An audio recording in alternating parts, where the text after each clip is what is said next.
Treball per projectes, situacions d'aprenentatge, observació entre iguals, són conceptes que són molt presents a les escoles però alhora són desconeguts per a moltes famílies. A dia d'avui, l'educació per competències és la columna vertebral de l'ensenyament i és la base dels nous currículums.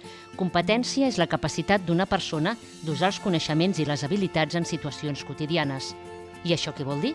Com es tradueix en l'àmbit educatiu? A Diàlegs d'Educació, què s'aprèn i com s'aprèn avui a l'escola? Diàlegs d'Educació, un videopodcast del Departament d'Educació.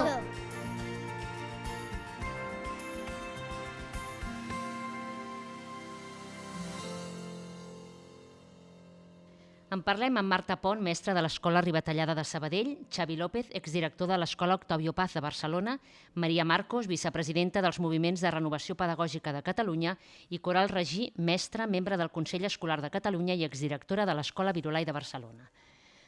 Coral, quins trets defineix l'aprenentatge d'avui a les escoles?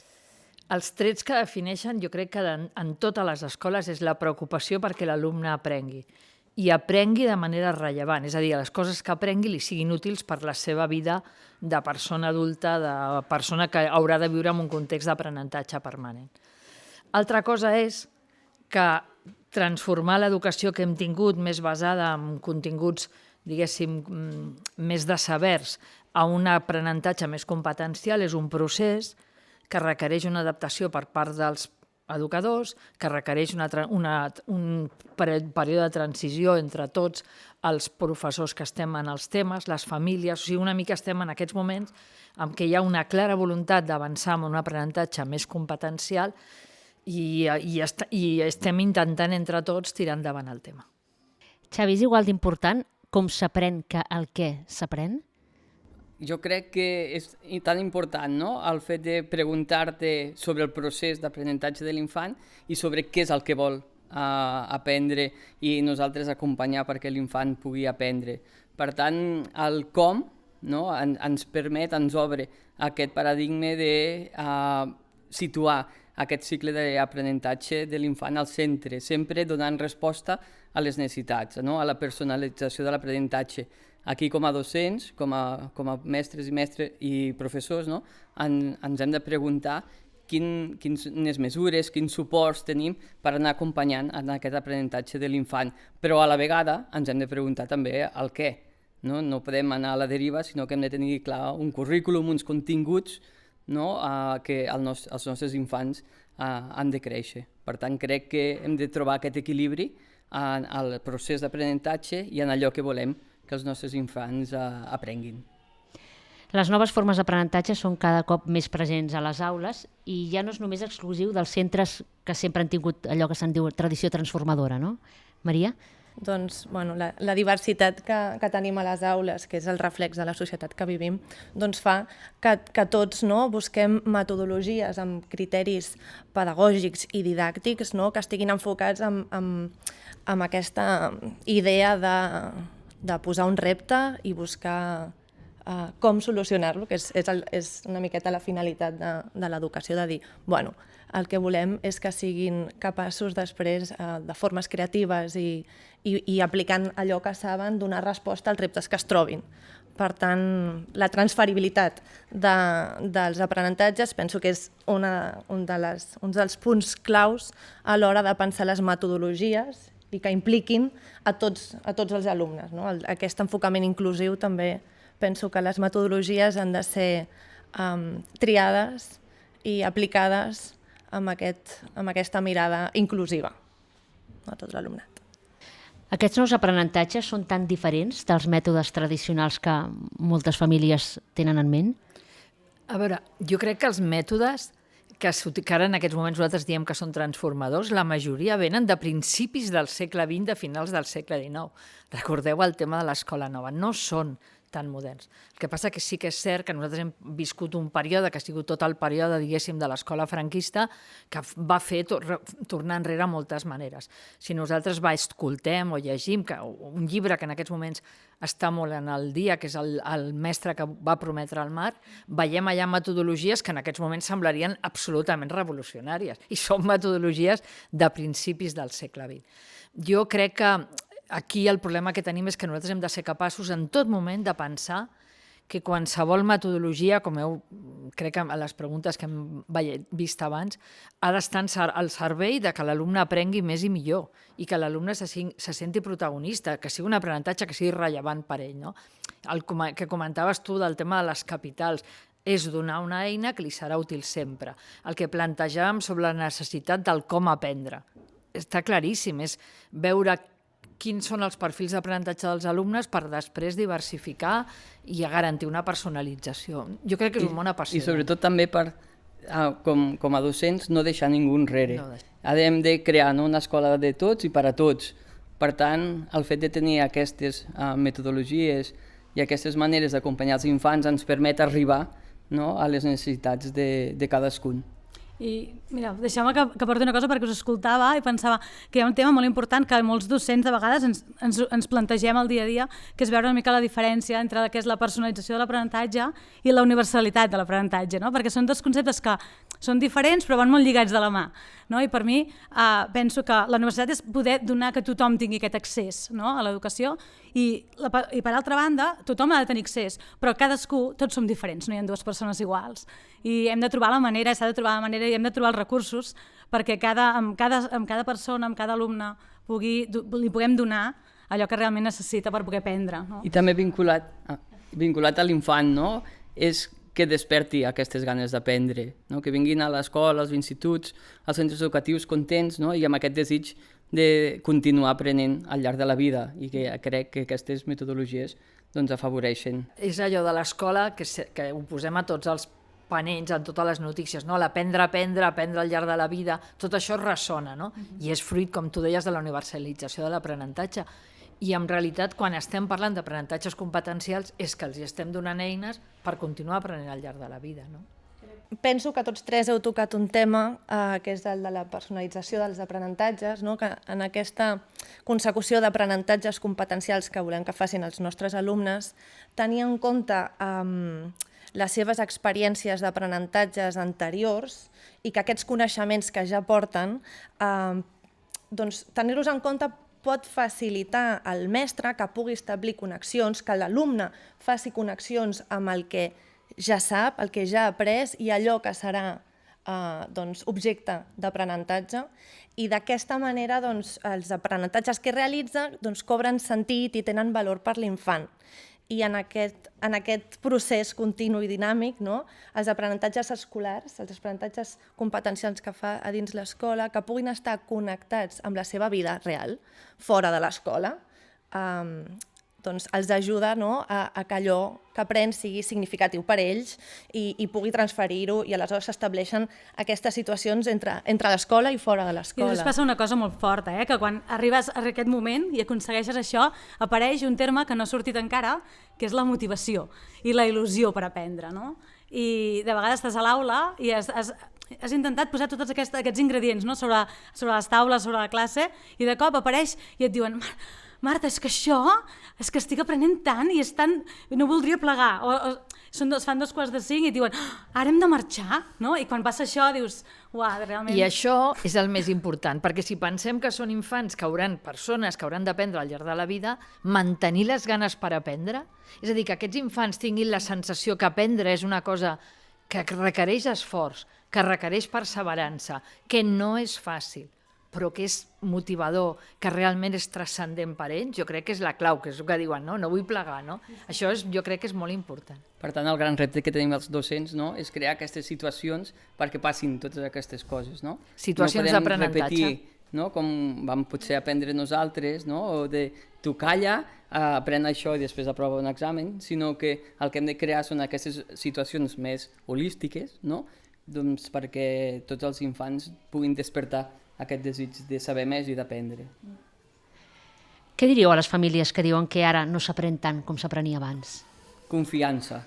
Confiança amb els professionals dels centres educatius, amb el sistema educatiu. Ens formem,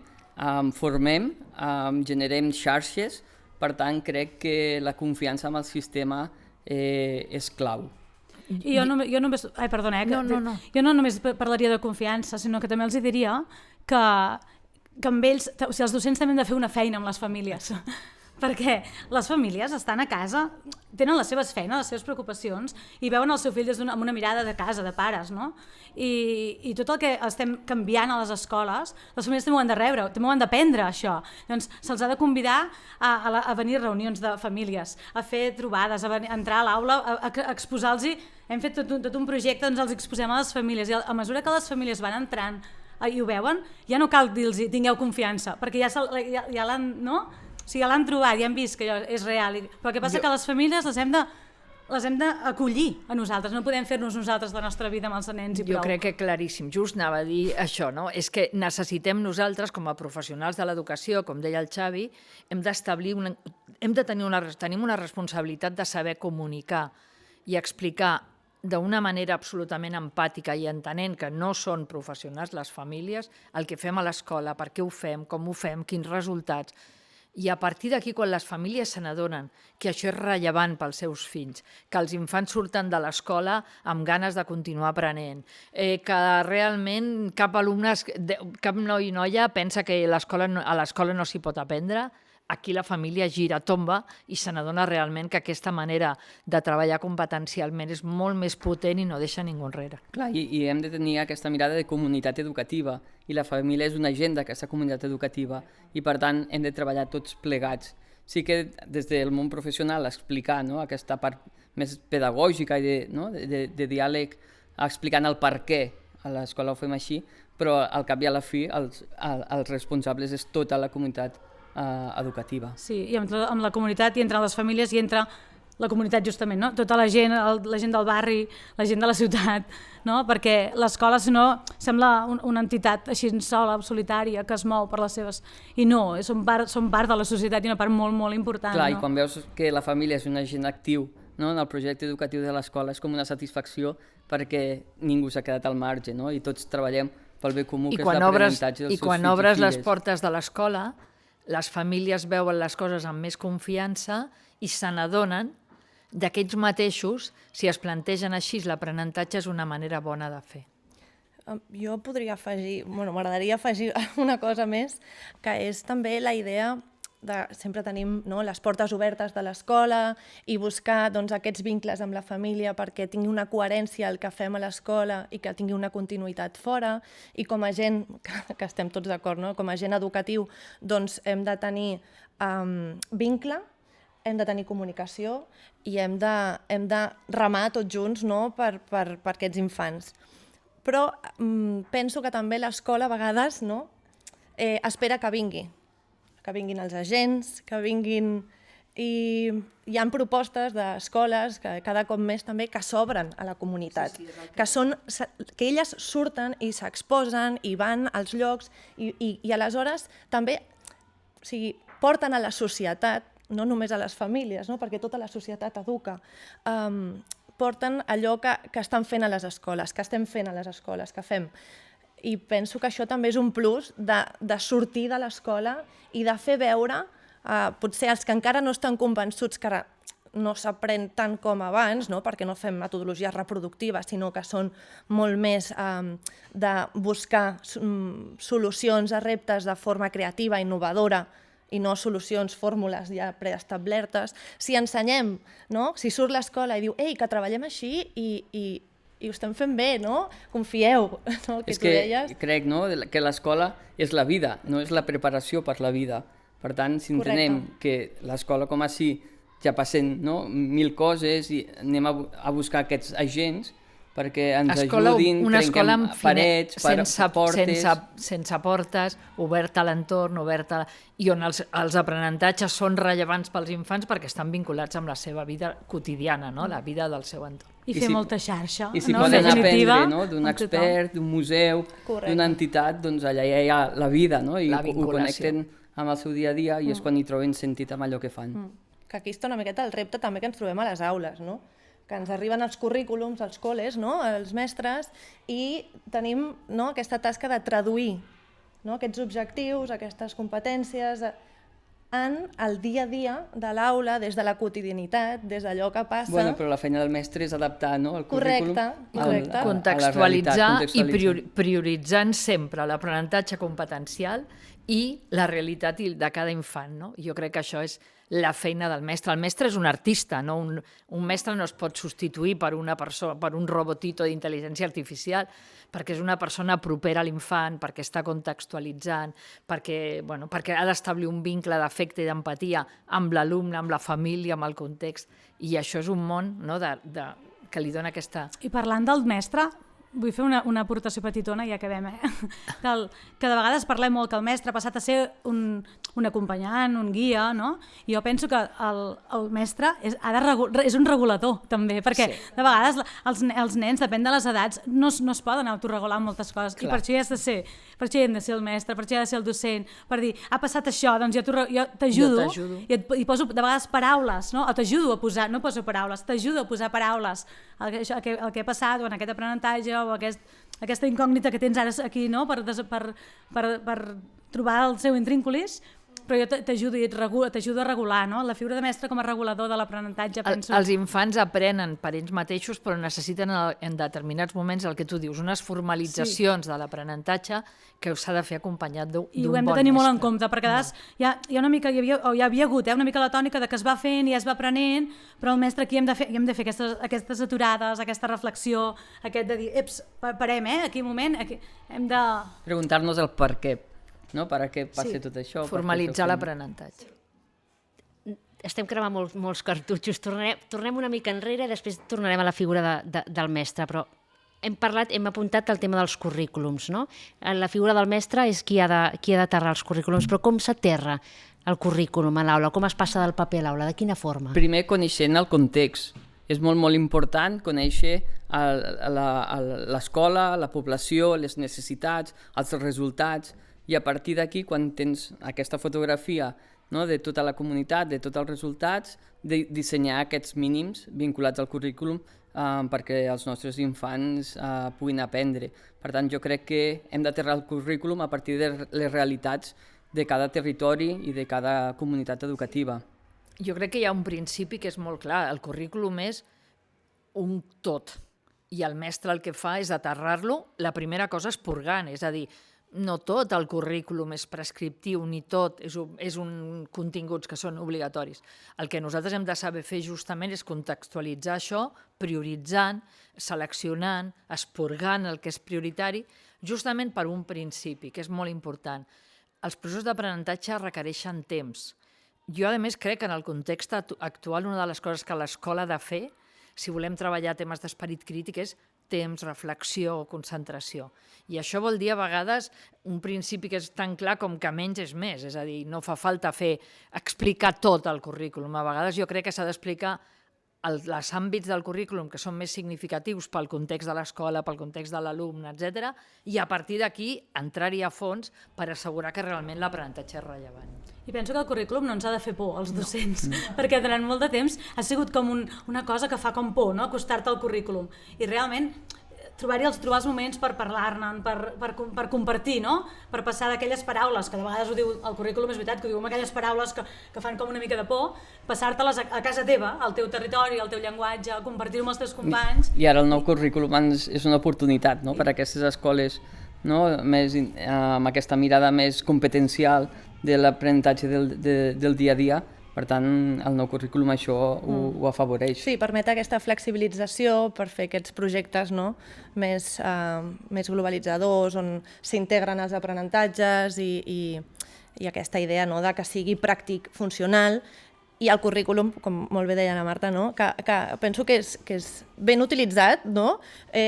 T'ordena, no? Com a mestre, dius, vale, sé el que haig de fer, sé el que han d'aprendre, i ara la meva feina és, això és una oportunitat i això ho puc estirar del fil i puc crear una situació d'aprenentatge i encabir-hi allò que em diu el currículum, no? Aquell horitzó del què s'ha d'aprendre, què hem d'ensenyar. I que si el vas desgranant és fàcil, vull dir que és una cosa, està feta perquè sigui molt proper i que sigui molt senzill d'utilitzar, no? El que passa que és això, que ens hem d'acostar, l'hem de treballar, ens l'hem de fer nostre, i per fer això hem de buscar molts moments de compartir amb mestres. Exacte, i l'hem de treballar en equip, perquè una de les coses que moltes vegades si parles amb alumnes, amb nois i noies o amb infants, una de les coses que ells et diuen és la repetició, per exemple, d'alguns temes del currículum. I un petit matís. Moltes vegades els mestres s'angoixen pel currículum perquè creuen que els currículums és el que hi ha en els llibres de text. I jo crec que no, que a vegades val la pena fer bones lectures del doc i te n'adones que realment a vegades la transferència al llibre de text requereix també un tamís o una manera de veure, de seleccionar per part dels mestres, no? Dels bons mestres. I jo crec que a vegades és això, el currículum no és el que hi ha al llibre de text. El llibre de text és una eina que pot facilitar l'ajuda en alguns mestres, però jo crec que l'important a vegades és valorar el currículum des d'una visió de context i d'entorn per sobre del que diguin a vegades els llibres. I el que tu comentaves de fer-ho en grup és molt important. Sí. Perquè de vegades tu et llegeixes una part del currículum i tu fas la teva pel·lícula, no? D'allò que has llegit. I ara us vull posar un exemple que el curs passat, amb tot el tema del currículum, amb el nostre claustre hem treballat molt les situacions d'aprenentatge. I ens vam adonar que d'entrada, abans de fer tot el procés de formació, com a mestres, jo podia entendre una cosa del que era per mi la situació d'aprenentatge i tu no en tenies una altra. I clar, si al mateix claustre no ens posem d'acord, com treballarem, no? Com farem aquest camí junts? I llavors, tota la feina que vam fer per arribar a fer-nos la nostra definició del que és una situació d'aprenentatge i a partir d'aquí treballar-hi... I segur que és la bona. Ho hem intentat. Diríeu que els canvis dels darrers anys en el tema de metodologies i sabers necessiten un temps de consolidació, de sentar-se? Sí, tots els canvis generen aquestes angoixes, aquestes inquietuds, i una de les claus de qualsevol equip educatiu és la reflexió pedagògica que ens ajudi a aterrar i a contextualitzar en les realitats de cada centre. Per tant, sí que és molt important que no hi hagin canvis cada 2 per 3, sinó que s'ha d'anar fent base, mica en mica, perquè agafin aquestes bastides sòlides i fortes. I una de les coses que jo crec que crea angoixa a nivell social, a nivell de famílies, és aquesta sensació que les lleis educatives, no és una sensació, és una realitat, que les lleis educatives canvien excessivament, no? I és veritat. I això genera una sensació de canvi. En realitat, quan tu estàs a les aules i tu estàs amb la vida quotidiana d'un centre, aquests canvis tampoc són tan grans, perquè a partir d'aquí, no? Però és cert que a nivell social, a nivell extern, es generen molts canvis. Ara com es puntua, ara com es treballa, ara què és prioritari, no? I això fa que moltes vegades la gent tingui dubtes. Tingui més dubtes dels que hauria de tenir. Jo crec que si nosaltres donem temps, donem confiança, tenim temps de comunicar-ho bé a nivell social, què representa treballar competencialment, què estem prioritzant, quins són els sabers bàsics, tot això treballat amb calma, amb temps, ens ajudarà que tothom tingui una visió més serena, més tranquil·la, més positiva de la transformació. Hem de fer molta pedagogia cap a fora de l'escola, perquè es puguin anar entenent totes aquestes millores i que són benvingudes, perquè sempre les estàvem reclamant. Per tant, les tenim, les aprofitem i expliquem el per què anem construint cap a aquesta línia. I sí que cal temps per poder demostrar, no? Perquè si vols fer tots els canvis ràpids no tens aquest per poder demostrar. Avaluar les transformacions i veure si són eficaços perquè els alumnes aprenguin més és determinant. Clar, a treballar a partir d'evidències, que això també és clau. Anava a dir que l'educació necessita de temps lents, no? I qualsevol canvi requereix d'un procés i una miqueta com la repetició que dèiem dels currículums, aquesta espiral d'aprenentatge, que tot allò que fas, ho fas, ho penses, ho comuniques, ho tornes a mirar, ho vas enriquint i aquesta espiral cada cop es va fer més gran i relacionat amb el que deia la Marta, anar construint una cultura de centre contextualitzat amb l'entorn, tenint en compte on ens ubiquem, com som com a centre, quina és la nostra identitat, com interpretem els currículums i com creiem que es poden concretar, i aquí neixen aquests projectes de centres transformadors o centres ja que estan alineats, que hi ha una coherència i que afavoreixen a que hi hagi un procés que requereix temps, com bé dèiem, d'anar fent tacadol i també amb tota la gent, amb tota la plantilla, que de vegades els equips docents ja sabem que sofreixen de molts canvis, i de com, per exemple, a les escoles trobem mecanismes per anar conservant i protegint aquesta cultura de centre que es va creant a poc i després un canvi sobtat, clar, te'l posa en perill, no? I aleshores a dir, bueno, quins mecanismes trobem, observacions entre iguals, codocència, pràctica reflexiva, trobar aquests espais on anem compartint i anem construint col·lectivament i socialitzant allò que estem fent també amb l'entorn. No? Crec que... I amb tot això, Maria, jo ara t'escoltava i buscava amb les teves paraules al forat per atendre els mestres nous, els mestres que comencen, que per mi és molt, molt important, no? Perquè entres en un món tan gran i tan extens i tan complex, no? Quan entres d'estar de la facultat, entres a les aules i fer un bon acompanyament amb ells, que aprenguin, aprendre junts, no? Perquè abans ho dèiem, no? Que la formació, els nens han de veure que la formació és per sempre i que sempre s'ha d'aprendre, i ho han de veure des de casa i des de la família. I si nosaltres, entre nosaltres, no? També com a col·lectiu, ens ajudem i anem una mica de la mà, ostres... Però una cosa tampoc és que no ens podem permetre allargar-ho sempre amb el temps, perquè a vegades tots aquests processos de transformació són eterns i quan arribem ja ha vingut una altra millora. Per tant, hem de buscar aquest equilibri entre la reflexió i començar a tenir evidències de la millora, perquè a vegades a les escoles hi ha tantes que anem allargant, no? Jo faig això perquè sempre s'ha fet així, no? I quan arriba el moment de la millora... Jo crec que és aplicar realment aquesta idea de qualsevol estratègia que establim parteix d'una reflexió del claustre, la implementem, valorem com ha funcionat i a partir d'aquí decidim si continuem o fem unes estratègies noves, no? Que és el cercle de millora contínua, com el que planteja, per exemple, l'espiral.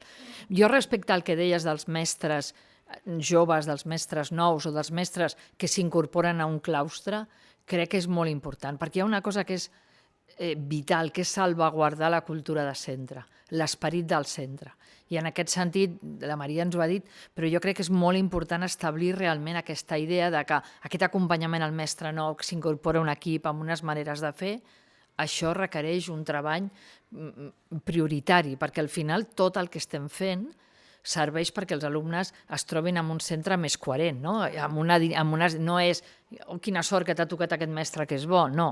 És que estàs en un centre que té una coherència de treball com haurien de tenir i han de tenir tots els centres del nostre país. Per tant, el gran repte del líder, no, és establir aquesta línia de centre i aquesta cultura de centre i després que tothom se la faci seva. No? Clar, i que pugui acollir, no, com bé deia la Marta, perquè després cada centre, no, és un món. No és el mateix una escola que forma part d'una ZER, una escola en un territori rural, que una escola a l'àrea metropolitana de Barcelona o una escola que té el mar a tocar o la muntanya. Vull dir, aquí ja condiciona el treball que es du a terme a l'escola, no? I per tant els mestres que arriben, que aterren a un centre nou, doncs acollir-los i donar-los a conèixer tot aquest patrimoni que té el col·le, no? Que Aquest mestre nou se sentirà bé, però això repercutirà no amb el mestre, que estàs molt bé, que estigui bé, és fantàstic, però, com deies, amb l'alumnat, no? I amb les famílies, amb la comunitat educativa. I amb els propis profes. I amb nosaltres, perquè estem més contents, tu, és veritat. Més acollits, més acompanyats. I treballes millor si estàs content i estàs bé, no, amb els altres.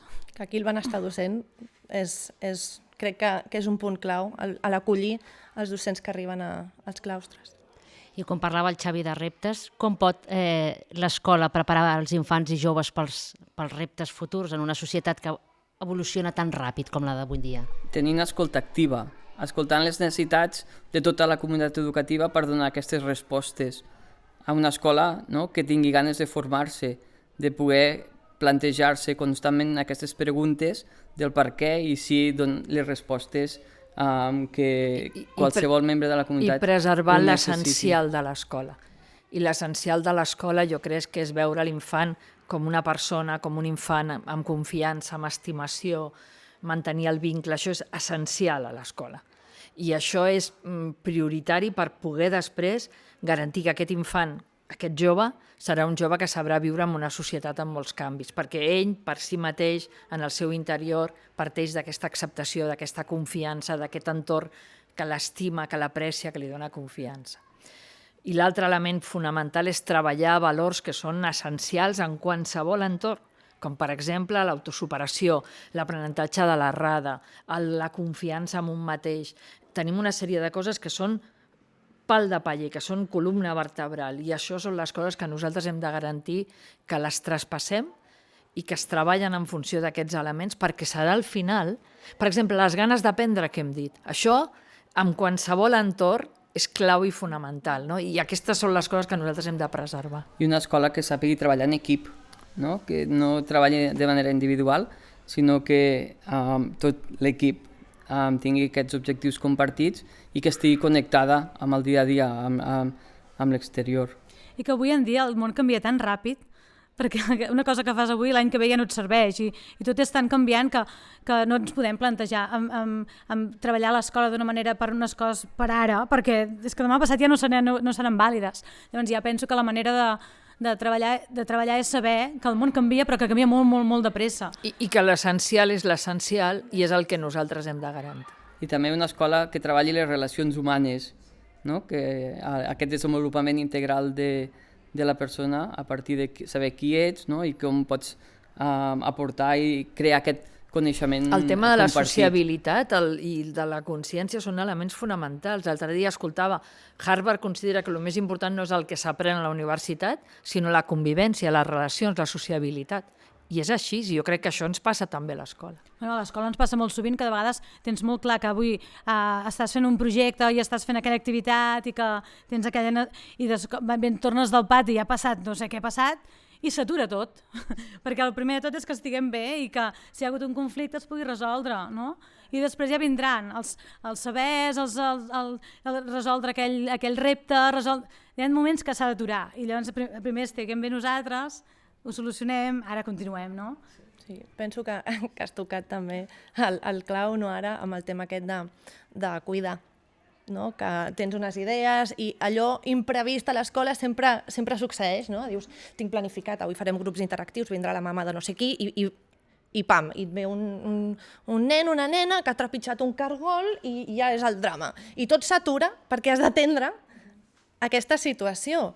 I després ja gestiones, i això és una situació d'aprenentatge també, no? On comences a dir, vale, i com et sents, i treballes les relacions interpersonals, intrapersonals, com em relaciono amb l'entorn, amb les persones, i penso que la cura ha d'estar també al centre de l'escola i, evidentment, no oblidar aquesta transmissió de cultura, de coneixements, que evidentment és la nostra tasca, però tenint en compte que tenim un material molt vulnerable. Però si un alumne no està bé, aquest alumne no aprèn, i això és un principi bàsic.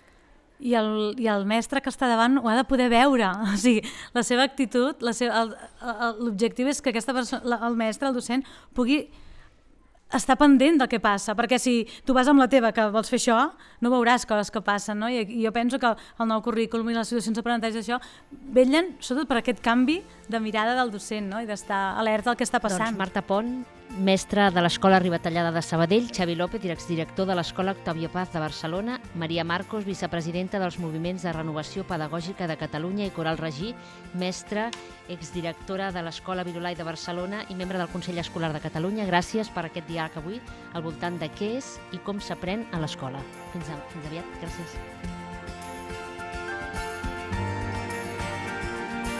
Diàlegs d'Educació, un videopodcast